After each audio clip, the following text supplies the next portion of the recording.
नमस्कार, मैं हूं रंजीत झा। गौतम अडानी पर हिंडनबर्ग की रिपोर्ट आई और दुनिया भर में खलबली मची। गौतम अडानी तबाह होते चले गए, अमीरों की सूची में 25वें नंबर पर पहुंचे। यह खबर आप सब जानते हैं। लेकिन अगर मैं यह कहूं, एक चौंकाने वाली बात है कि गौतम अडानी पर 2021 में ही सेबी जांच कर रही थी। गौतम अडानी की कंपनी अडानी इंटरप्राइजेज पर विदेशी इन्वेस्टर्स को लेकर सेबी के मन में भी सवाल थे और इस मामले में जांच इस कदर चल रही थी कि अडानी विल्मर का आईपीओ तक को रोक दिया गया था। जिनको याद होगा कि 2022 के जनवरी में अडानी विल्मर का आईपीओ 3600 करोड़ का आया था, वो 4500 करोड़ का आना था। सेबी जांच कर रही थी, लेकिन अचानक ऐसा क्या हुआ कि यह खबर कहीं कहीं छपी और उसके बाद शांति हो गई। शेयर मार्केट में भूचाल भी नहीं आया, भारतीय मीडिया में इसकी चर्चा तक ढंग से नहीं की गई।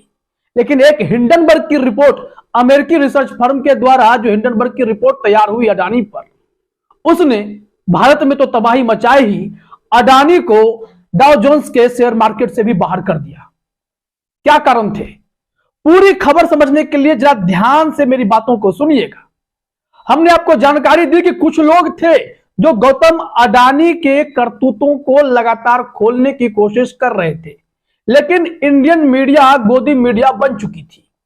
ऐसे में गोदी मीडिया कहां से अडानी के खिलाफ कोई मुहिम छेड़ पाती?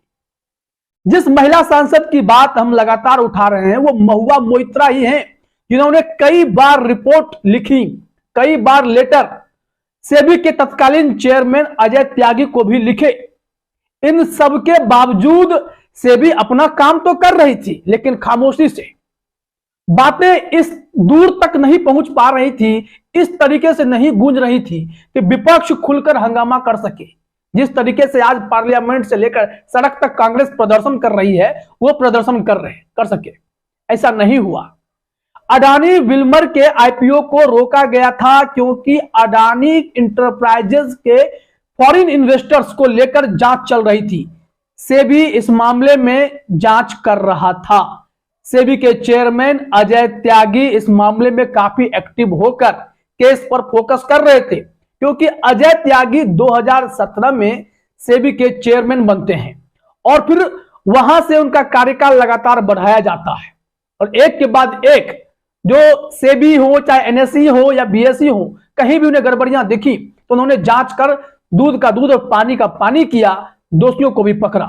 वो सब डिटेल हम आगे आपको बताते हैं, लेकिन चर्चा महुआ मोइत्रा से ही होगी, क्योंकि जब अजय त्यागी अपना कार्यभार एक्सटेंशन में चला रहे थे, यानी उनको कार्य को लगातार विस्तार दिया जा रहा था, तभी अडानी विल्मर के आईपीओ पर उनकी नजर पड़ती है और उन्होंने अडानी विल्मर के आईपीओ पर रोक लगा दी जांच करने के लिए। इससे शायद गौतम अडानी छटपटाए होंगे, सत्ता में जो उनकी पकड़ है उनका प्रयोग हुआ होगा। उन्होंने ये अगस्त की खबर, आप अपने स्क्रीन पर जनसत्ता की यह खबर देखिए, कैसे इसमें बताया गया है कि अडानी ग्रुप को झटका लगा है, बाबा रामदेव के साथ कंपटीशन करना था, आईपीओ लाने की जल्दबाजी थी, लेकिन उन पर सेबी ने शिकंजा कस दिया था। फिर क्या होता है, धीरे धीरे पता चलता है कि सेबी के नए चेयरमैन के लिए वैकेंसी निकाल दी गई है। जिस अजय त्यागी को एक्सटेंशन पर एक्सटेंशन दिया जा रहा था, 17 से 20 के लिए आए थे, 20 से 21 और 22 होते चले गए, तो फिर उस अजय त्यागी को फिर कार्यकाल समाप्ति की घोषणा भी करवानी पड़ी कि 28 फरवरी को आपका कार्यकाल समाप्त होता है। उससे पहले आवेदन मांग लिए गए और माधवी पुरी को भेजा जाता है, जो पहले से पूर्व पूर्णकालिक सदस्य सेबी की रह चुकी हैं, उन्हें बनाया जाता है सेबी का नया चेयरमैन।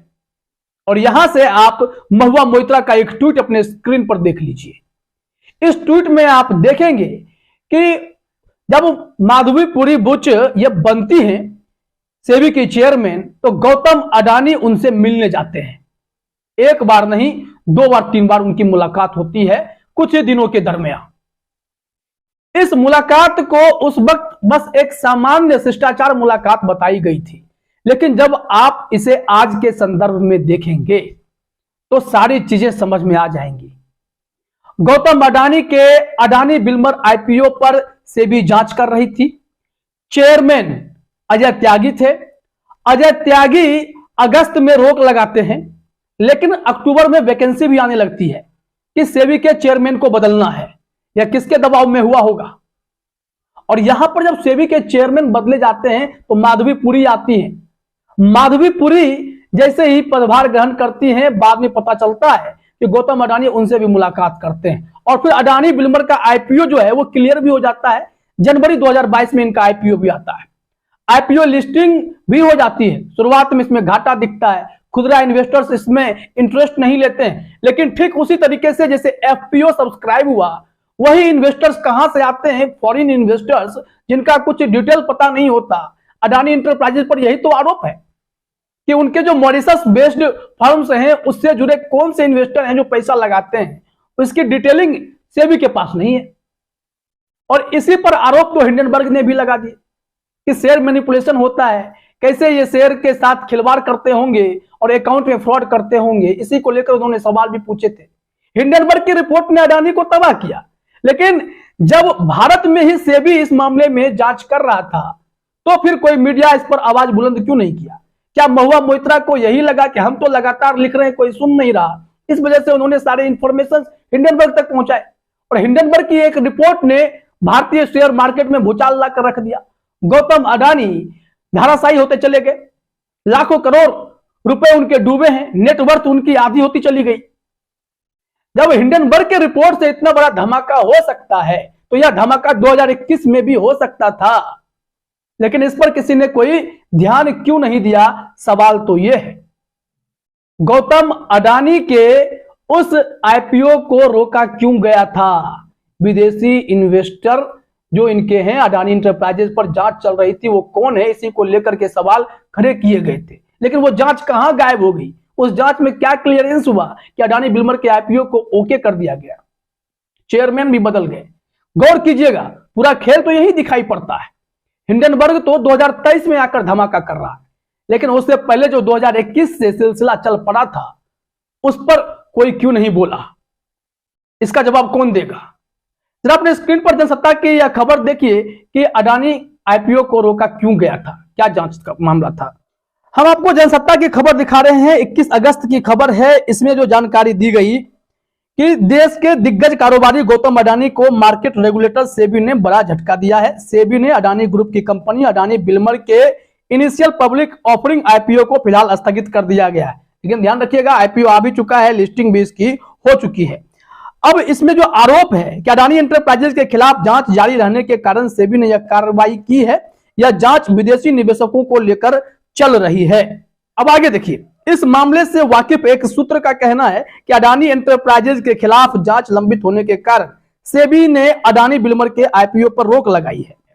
इसमें से रोक क्यों लगाई गई वो भी देखिए। बताया गया है कि पॉलिसी के अनुसार यदि किसी कंपनी के खिलाफ सेबी का कोई विभाग जांच कर रहा है और उससे संबंधित कोई अन्य एंटिटी आईपीओ के लिए आवेदन करती है तो उसे 90 दिनों तक मंजूरी नहीं मिलेगी।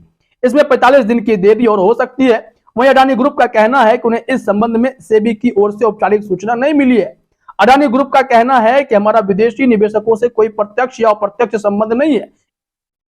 अडानी इसमें सफाई दे रहे हैं कि हमारे इन्वेस्टर्स को भ्रमित करने का प्रयास किया जा रहा है, बार बार इस मुद्दे को उठाया जाता है, लेकिन वो मुद्दे उठकर भी खामोश हो जाते थे। हिंडनबर्ग ने धमाका कर दिया, मैं बार बार यही कह रहा हूं। मॉरिशस बेस्ड कंपनी को लेकर हिंडनबर्ग ने भी जिक्र किया है, जनसत्ता ने भी जिक्र किया है। इसमें बताया गया है अडानी ग्रुप की फ्लैगशिप कंपनी अडानी एंटरप्राइजेज से जुड़े मॉरिशस के निवेशकों को लेकर सेबी जांच कर रहा था। एक सूत्र के मुताबिक इस जांच को लेकर सेबी को अभी तक मॉरिशस के रेगुलेटर की ओर से कोई जानकारी नहीं मिल पाई। तो इस तरीके से अडानी पर तो अगर जांच ढंग से होती तो 2021 में ही बड़ी कार्रवाई हो गई होती, लेकिन गौतम अडानी के ऊपर सरकार का इतना बड़ा हाथ है कि उन्हें हाथ लगाने वाला बदल जाएगा। अजय त्यागी अचानक से, जिनको लगातार एक्सटेंशन मिल रहा था, बहुत अच्छा काम कर रहे थे, एनएसए का जो मामला हुआ था वो आपको याद होगा, चित्रा रामकृष्णन वाला, कैसे वो पहले से ही कुछ कंपनियों को इंफॉर्मेशन पहुंचा देती थी कि शेयर का भाव किसका बढ़ेगा किसका गिरेगा। वो जो खेल चल रहा था उस मामले का भंडाफोड़ करने वाले सेबी अजय त्यागी ही थे। उन्होंने कार्रवाई भी कराई, सब कुछ हुआ, लेकिन जब गौतम अडानी का मामला आया तो जांच चलता रहा और अजय त्यागी बदल गए, आईपीओ भी आ गया, माधवीपुरी आ भी गई और गौतम अडानी की भेंट मुलाकात के क्या मायने थे? ये सब कुछ अपने आप में बड़ा सवाल खड़ा करता है, क्योंकि सरकार इस मामले में कोई ढंग से जांच तो कर नहीं पाई और माधवीपुरी भी सिर्फ समय पर समय ही दे रही है कि फॉरेन इन्वेस्टर्स जो रजिस्टर्ड हैं 11,000 सिक्योरिटी एक्सचेंज में, उनके डिटेल्स, उनके स्वामित्व का इंफॉर्मेशन उन्हें चाहिए, लेकिन समय इतना दे रही हैं कि गौतम अडानी हो या कोई और हो, सब अपने केस की लिपापोती कर लेंगे। और जो इतनी मेहनत महुआ मोइत्रा कर रही है या इक्के दुक्के मीडिया वाले कर रहे थे, उनके मेहनत पर कोई भी एक्शन नहीं हुआ। एक्शन सिर्फ हिंडनबर्ग के रिपोर्ट पर हुआ, उसमें भी भारत के वैसे तमाम लोग जो अडानी की सच्चाई को दिखाना चाहते थे, इंडियन मीडिया में नहीं दिखा पा रहे थे, वो हिंडनबर्ग के साथ मिले और फिर जाकर इतना बड़ा खुलासा हुआ। अमेरिका से लेकर भारत तक में अडानी की फजीहत हुई, अडानी की वैल्यू गिरती चली गई। तो यह है बड़ा खुलासा। जो काम 2021 में भारत में हो सकता था, उसके लिए अमेरिकी रिसर्च फर्म का सहारा लेना पड़ा। फिलहाल इस वीडियो में इतना ही। आप सभी का हमसे जुड़ने के लिए बहुत बहुत धन्यवाद।